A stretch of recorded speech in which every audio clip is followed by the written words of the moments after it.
브랜드, 어떤 제품명 그런 거는 중요하다고 생각하지 않습니다. 이름값으로 막 엄청나게 비싸지죠.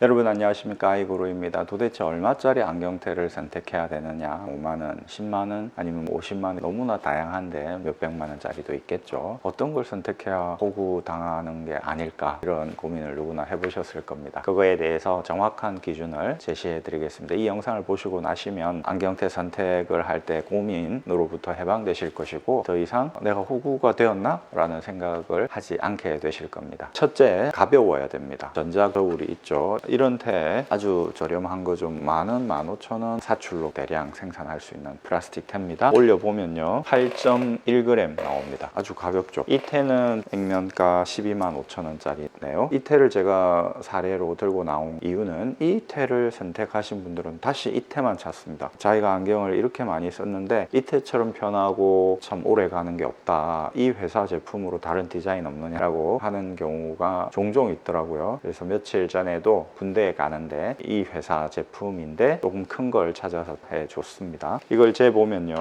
13.7g 나옵니다. 이게 더 무겁잖아요, 이거보다. 그런데 이게 왜 더 비싸지? 순수한 무게와 체감하는 무게가 다른 것이죠. 체감하는 무게는 썼을 때 느껴집니다. 썼을 때 이거는 살짝 얹혀진 느낌, 이거는 가볍기는 한데 뭔가 좀 눌리는 듯한 느낌, 뭐 그런 게 드는 것이죠. 당연히 이 테는 이런 귀 닿는 부분이 잘 미끄러지지 않는 소재로 되어 있어서 잡아주죠. 피팅이 가능하게 되어 있습니다. 후받침도 있고 울템이라는 소재로 되어 있는 제품이죠. 뭔가 썼을 때 편안하다는 것입니다. 이 가벼움이라는 조건 속에는 체감하는 가벼움, 그리고 편안함, 이런 거가 들어가 있다. 두 번째는 컬러가 오래 가야 된다. 한마디로 쉽게 벗겨져서는 안 된다라는 것입니다. 지난 영상에서 벗겨지는 문제에 대해서 집중적으로 말씀을 드렸죠. 물론 당연히 벗겨집니다. 50만 원짜리 이런 테들도 시간이 지나면 벗겨지죠. 차에 이렇게 놔둬버렸다 그러면 차가 진동하면서 이 부분이 다 벗겨져 버릴 수도 있고요. 그렇게 차에 놔뒀는데도 안 벗겨지는 그런 테는 없다는 겁니다. 그러니까 본질적인 의미에서 다 벗겨진다, 퇴색된다, 세월감은 생기기 마련이다 라는 것이죠. 하지만 얼마나 빨리 벗겨지느냐는 차이가 있죠. 그리고 지난 영상에서 말씀 못 드린 부분인데, 이런 좀 고가의 테들은 컨셉이 확실하잖아요. 이 디자인의 컨셉이 확실합니다. 그런 상황이기 때문에 벗겨졌을 때 그것을 빈티지로 승화시킬 수 있는 것 같아요. 그냥 썩는 게 아니라 발효되는 거예요. 정성을 들여서 뭔가 장치를 해 놓으면 발효가 되지 않습니까? 그래서 그걸 먹을 수 있게 되는 것이죠. 정성을 들이지 않은 상태에서 그냥 홍어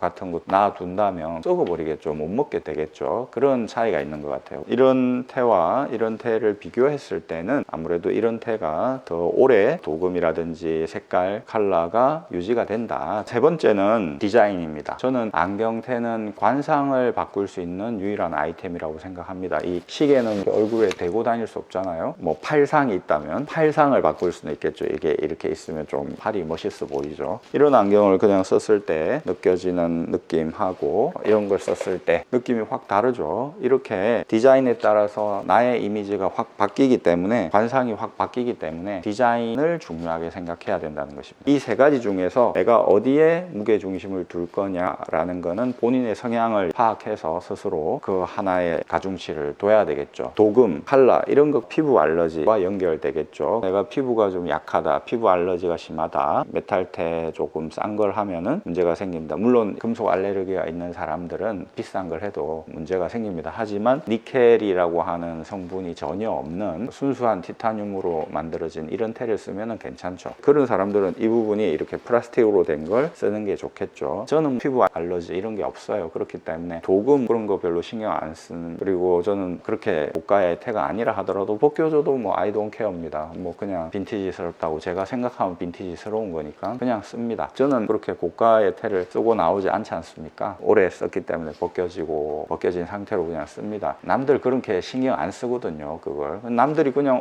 멋있네, 예쁘네 이렇게 말하면 되는 거지, 남들이 여기 벗겨진 걸 왜 두고 다니냐. 유리잔에 금 간 것처럼 중국은 유리잔에 금 간 거에다가 먹지 않습니까? 이 가게가 그만큼 그만큼 유서 깊은 가게다라는 걸 증명하는 증거라고 생각하기 때문에 깨진 그릇에 음식 담아줍니다. 그거 아무렇지도 않게 생각하거든요. 생각하기 나름이라는 얘기죠. 저는 이 세 개 중에 도금, 컬러 이런 거는 세 번째고요. 마지막 두 번째가 가벼움입니다. 가벼운 거는 확실히 코에 눌리는 압박이 덜하기 때문에 피로감이 덜합니다. 체감 가벼움, 체감 무게 낮은 것, 가벼운 것, 그걸 두 번째라고 생각하고요. 제일 중요하게 생각하는 거는 역시 관상을 바꿀 수 있는, 관상을 바꾸면 돈을 들어오게 할 수도 있고 결혼을 못한 사람은 결혼을 할 수도 있게 한다는 거지 않습니까? 여러분들에게 추천을 합니다. 첫째, 디자인을 생각해라. 내 얼굴하고의 조화를 생각하는 거죠. 두 번째, 가벼움, 체감 가벼움, 이걸 생각해라. 세 번째, 도금 생각해라. 그래서 지난 영상에서 도금이 벗겨진 거에 대해서 클레임을 제기하시는 분에 대해서는 크게 대응해 줄 수 있는 게 없다. 그분의 뜻을 받아들여서 인수해서 다시 도금을 하게끔 업체에 보내서 다시 도금을 해준다 한들 다시 그 도금은 벗겨지는 것이고 결국, 그리고 다른 고객들하고의 형평성의 문제도 있는데 그거는 아니라고 생각을 한다는 것이죠. 이 순서를 생각하시면 큰 후회는 하지 않으실 수 있을 것 같습니다. 얼마짜리를 해야 될까요? 얼마 전에 제 친구가 있는데 18살 때 처음 만난 친구였기 때문에 말을 서로 높입니다. 지금까지. 근데 그 친구가 20살 때 오토바이 사고를 당해서 휠체어 생활을 하기 시작했죠. 그 친구에게 안경을 맞출 때 그냥 1원태에다가 해줬습니다. 휠체어 타고 다니는데 좋은 태 할 필요가 없지 않느냐 이런 생각에 그래도 1원태 중에서 디자인을 고려해서 맞춰줬죠. 그런데 이 친구도 누진다 초점 렌즈를 해야 되는 나이가 되었고 누진다 초점 렌즈를 하는데 태도 좀 좋은 걸 하고 싶다라고 해서 1원태를 써보니까 좋은 거예요. 그동안에 내가 휠체어를 탄다는 상황을 고려하면서 무조건 싼 걸 권하려고 했던 거 아닐까. 그것 또한 나의 고정관념일 수 있었겠다라는 생각을 했습니다. 그래서 제일 좋은 것들 중에 하나 한번 써보자. 그래서 이런 비슷한 안경테를 골라줬죠. 이거는 뭐 50만 원대입니다. 그랬는데 너무 괜찮은 거예요. 결국 이런 걸로 했습니다. 너무 비싼 걸 했으니까 저에게 호구를 당한 겁니까? 그렇지 않죠. 저는 이렇게 아주 저렴한 걸 하기를 바랬었습니다. 비록 휠체어를 타지만 다른 사람에게 보여질 수 있는 부분이 어떤 부분일까? 관상을 바꿀 수 있는 안경테가 거의 유일하게 다른 사람에게 이 친구의 어떤 내면의 모습을 약간 보여줄 수 있는, 이 친구가 무엇을 추구하고 비관을 한다든지 그런 게 아니라 삶을 활기차게 살려고 열심히 살려고 노력하는 그런 사람이란 어떤 그런 거를 보여줄 수 있는 아이템일 수 있다는 것이죠. 그렇다면 이거에 투자를 할 필요가 있다는 것 아니겠습니까? 그렇기 때문에 오히려 이런 테를 써가지고 물론 크게 후회할 일은 없겠지만 이런 테를 평생 쓴다면 이런 좋은 테를 너무 잘 어울렸거든요. 정말 잘 어울리는 이런 테를 평생 못 쓰고 인생이 끝나버릴 수도 있는 거죠. 우리가 언제쯤 죽을 수도 있다 이런 생각 안 하지 않습니까? 그런데 휠체어를 타시는 분들은 그게 실질적입니다. 내가 남은 수명이 얼마 정도 되겠다 그런 게 있거든요. 통계 수치가 있습니다. 그렇게 수명이 길지를 못하죠. 그러니까 내가 후회를 안 하면 됩니다. 내가 호구가 되었냐 안 되었냐, 그것은 내가 후회를 하냐 안 하냐의 문제겠죠. 내가 정말 돈 가치를 하는 어떤 안경테를 선택했느냐, 그러면 되는 것 아니겠습니까? 그 친구 같은 경우에 정말 돈 가치를 하는 너무나 좋은 안경테를 한 것이죠. 내가 얼마짜리를 해야 되나? 5만 원짜리를 하면 호구가 안 되는 건가? 100만 원짜리를 하면 호구가 되는 건가? 금액에 상관이 없다는 것이죠. 가벼워야 된다는 것, 쉽게 벗겨져서는 안 된다는 것, 여기에 피부에 악영향을 끼치지 않는다는 조건이 들어가 있는 거겠죠. 제일 중요한 디자인, 좋은 이미지를 만들어주는 내 관상을 바꿔줄 수 있는 좋은 쪽으로 그런 안경테를 선택했다면 그것이 싸든 비싸든 상관이 없다는 것입니다. 그것은 무조건 싼 거라는 거죠. 마치 샤넬 백이 비싸지만 객관적으로 샤넬 회사 측에서는 우리는 싸다, 퀄리티 대비 너무 싸다라고 말할 거 아닙니까? 그런 개념이죠. 이거는 중국제입니다. 무게를 재볼까요? 30.4g입니다. 체감 무게도 아주 무겁습니다. 여기에 실리콘이 씌워져 있는 것도 아니고요. 아주 무겁습니다. 도색 부분이 쉽게 벗겨질 겁니다. 보나마나. 중국제도 좋은 게 있고 저렴한 게 있죠. 저렴한 거단 말입니다. 이게 썼는데 디자인이 내 마음에 너무 든다면, 둥근데 완전 둥글지도 않고 약간 각이 있고 뭔가 멋스럽다, 내가 찾던 게 이런 거다 라고 생각한다면 선글라스지만 이 렌즈를 빼고 여기에 일반 안경 렌즈를 넣어서 안경처럼 쓸 수 있거든요. 이게 나의 이미지를 좋게 해주고 내 관상을 좋게 해주고 멋스럽게 해주는 디자인의 안경테라면 이걸 선택한다는 것입니다. 이거는 얼마짜리냐 하면 3만 원짜리입니다. 그러면 이걸 선택하는 거죠. 그런데 이게 3만 원이 아니라 60만 원짜리예요. 그렇다 하더라도 이 디자인이 너무 내 마음에 들고 좋다라고 한다고 한다면 60만 원도 싼 거다라는 얘기입니다. 그러면 선택을 해야 된다는 것이. 그러니까 가격하고 상관이 없다. 이 세 가지 조건에 내가 가중치를 두는 게 어떤 건지를 파악하고 그거를 완전히 소구해 주는 제품이라면 그것은 나와 인연이 딱 맞는 제품인 것이다. 그런 제품을 선택한다면 나는 절대 후회하지 않을 수 있고 구매하기 위해서 지불한 돈의 가치는 충분히 몇 배로 뽑는 것이기 때문에 소구가 되는 것이 아니다라는 것이죠. 이런 확고한 기준 그리고 자기만의 안경테 선택의 철학을 가지고 선택에 임하신다면 내가 호구를 당하는 건가라는 고민 그런 것은 느끼실 필요가 없으실 겁니다. 앞으로는 브랜드 어떤 제품명 그런 거는 중요하다고 생각하지 않습니다. 이름값으로 막 엄청나게 비싸지죠. 그런데 그런 브랜드의 제품들이 예쁘게 만들어요. 그래서 썼을 때 정말 예뻐요. 쓰면 뭔가 딱 어울립니다. 그렇다면 그거는 가치가 있다는 것이죠. 좋은 브랜드 그것도 이제 디자인에 포함되는 요소가 되겠죠. 다시 정리해드리면 가벼움에 체감 가벼움이 들어가 있는 거고 포함되어 있는 거고 도색 부분에 피부에 악영향을 끼치지 않아야 된다는 게 들어가 있는 거고 디자인의 브랜드 그런 것까지 들어가 있는 거라고 보시면 되겠죠. 또 찾아뵙겠습니다. 아이구루였습니다. 구독해 주신 여러분 대단히 감사합니다.